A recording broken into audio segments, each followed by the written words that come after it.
بعد الثلث لنشبحكم. كشا ممتاز و هفباور نوين كريستيان كردستان و عراقنا رو رسم جشن جدايك بونا حضرت مسيح دقيا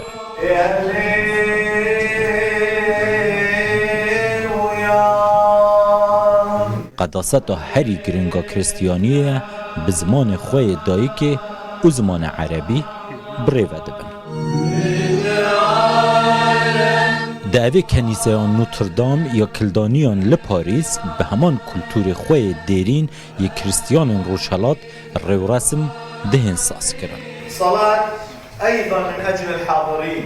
کشا ممتاز جدایک بوی مانگیشکا لپاریزگاه دهوگیه لاواین آشتی بود تواهی خلق کردستان و عراق دیگه.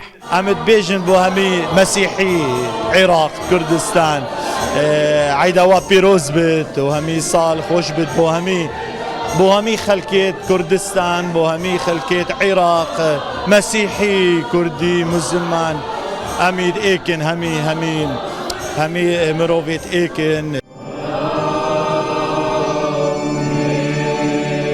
بکوری اجدل نویجه دیگه سپاسی خوده دیگه که به سلامتی جپای تخت عراق خوگهانده بو وارگه بافکالن خواه لی داعش او جارکا دن نچاری کجبریه کرن. ساکنین بغداد؟ ام لبغداد نشتجیبونو پشرا چونه قرقوشه نزیک 8 ماهان ام لورمانو ممالا خواه لوراوا کرد.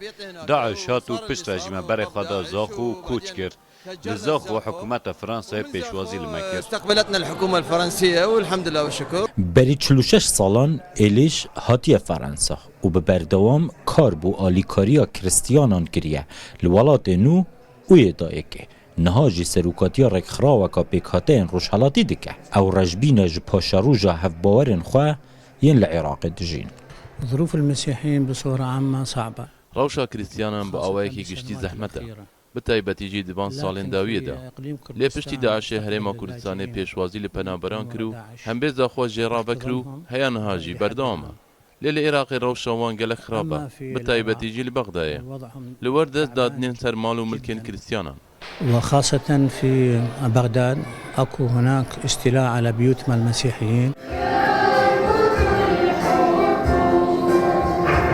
همو کریستیانان روشحالاتان ناوراست ین کجبری جهان بوین دلیوان جبو روژا وگره لیدخه لیدور نینه همو جی لیدوری وارگه حضرت عیسی مسیح لجدایک بوی بمینه.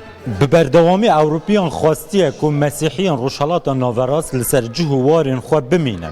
لبله جبروان پیلن لدو جوان هاتینه انجامدان ایدی او نچار بوینه لهر جیه که بگرین جه خوله بکن او به آشتیانه رونن.